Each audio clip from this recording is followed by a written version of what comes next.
नमस्कार दोस्तों, मैं हूं आपका host Rohit and welcome to our YouTube channel Rohit stock.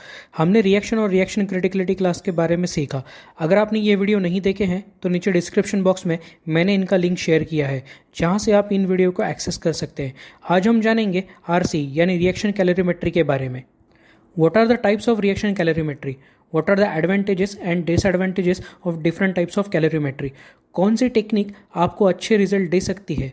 Factor of safety क्या होता है? 5 फैक्टर क्या होता है? जानते हैं और बहुत कुछ। उससे पहले अगर आपने इस चैनल को सब्सक्राइब नहीं किया है तो प्लीज़ सब्सक्राइब द चैनल। इससे हमें इंस्पिरेशन मिलती है और वीडियो को लाइक और शेयर करना ना भूलें। और आप हमसे जुड़ सकते हैं रोहित स्टॉक 99 blogspot.com पे और हमारे फेसबुक पेज पे, जिसका लिंक मैंने डिस्क्रिप्शन बॉक्स में शेयर किया है। तो आइए शुरू करते हैं आज का topic, reaction calorimetry. Purpose of reaction calorimetry study. During the chemical reaction कितनी अमाउंट ऑफ एनर्जी लिबरेट हुई या फिर कितनी एनर्जी एब्जॉर्ब हुई, ये हमें रिएक्शन कैलोरीमेट्री से पता चलता है। Simple detection devices like lab experiment not able to detect exothermicity of reaction. At lab scale, heat transfer area is more than plant scale area, so exotherm not detected well. Types of reaction calorimetry. First, heat flow calorimetry. Second, heat balance calorimetry. Third, power compensation calorimetry. And fourth, true heat flow calorimetry.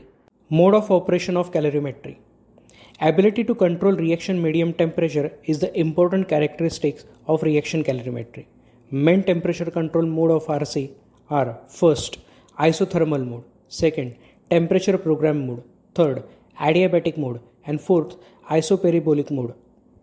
Isothermal और temperature program mode में reaction mass का temperature control किया जाता है, तो adiabatic and isoperibolic mode में temperature of jacket या फिर हीट सिंक का कंट्रोल किया जाता है। In adiabatic temperature mode, calorimetry is fully insulated, so no heat gain और lose. Advantages of mode of operation of reaction calorimetry. First, isothermal mode of operation. It provides the information about conversion term. How much reactant percentage will remain as unconverted material. This information given by isothermal reaction calorimetry. Accumulation is undesirable as it causes unsafe situation on plant scale. In case of cooling failure, reaction को easily stop नहीं किया जा सकता. In this case, reaction mass will self-heated, which may causes the batch to boil or it may result in decomposition reaction. Second, adiabatic mode of operation, yani no heat transfer between system and surrounding. This technique give direct access to the thermal runaway curve. This technique can be hazardous for exothermic reaction. Third, isoparabolic mode of operation. Reaction mass temperature is changing while surrounding temperature is constant. Change in reaction mass temperature depend on exothermicity or endothermicity of reaction. Difficult to interpret the data. No emergency cooling in case of runaway in lab. तो आइए जानते हैं types of reaction calorimetry depending upon measurement technique. First, heat flow calorimetry. Construction of heat flow calorimetry. Jacketed reactor with stirrer. Main output signal, temperature of reaction mass.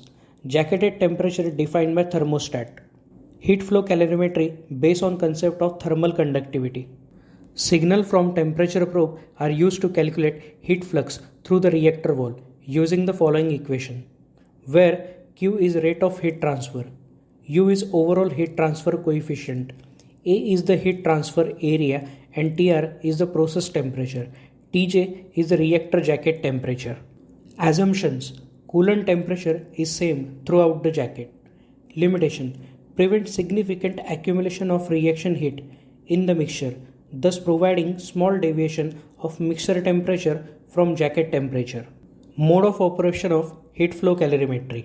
First, isoparabolic mode, यानी कि constant jacket temperature. Second, isothermal mode, jacket temperature control in a such a way that mixture temperature remain constant. And third, linear heating mode. Disadvantages of heat flow calorimetry. Since U and A can change during the experiment, it is necessary to perform calibration to determine UA before and after the experiment. UA is determined by using a calibration heater of known power. This means this method has limited use when UA change considerably, यानी कि change in viscosity, density, reactor field volume. These changes are often non-linear and they are very challenging to correct. Such corrections are normally sufficient for safety studies. However, heat flow calorimetries struggle when big change of UA are observed, because as big change of UA can't provide real-time data. Please note that heat flow calorimetry can be performed non-isothermally or under reflux with specialized condenser, usually with lower accuracy and significant effort when interpreting the data. The result gained by isothermal heat flow calorimetry are considerably accurate enough for more basic reaction calorimetry study.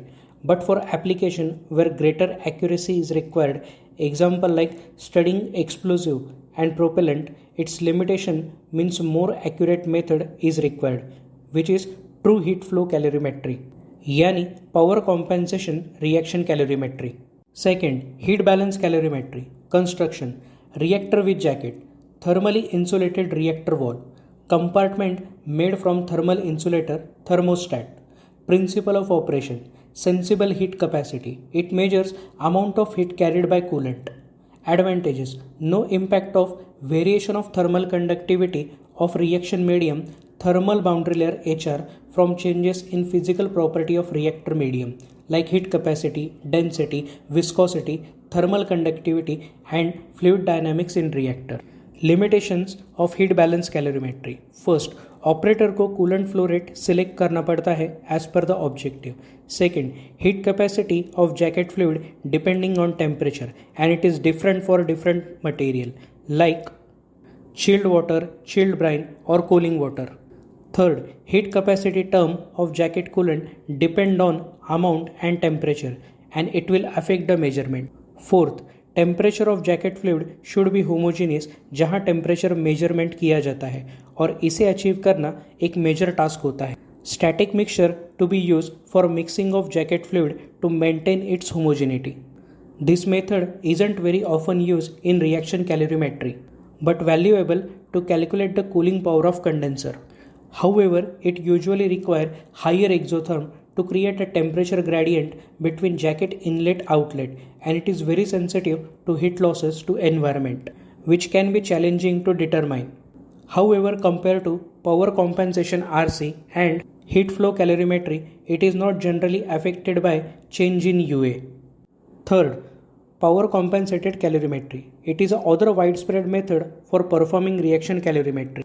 The measurement of power is determined by simplified equation under steady state condition where Q is the rate of heat transfer, I is the current supplied to heater, IO is the current supplied to heater at steady state condition before experiment, and U is the voltage supplied to heater. Operation: the system uses a cooling jacket with a constant flow and temperature of coolant which is typically set 5 to 20 degrees Celsius below desired process temperature. The process temperature is then maintained by electrical heater with large surface area. As the heat load of reaction changes, the power of heater is controlled to maintain isothermal condition.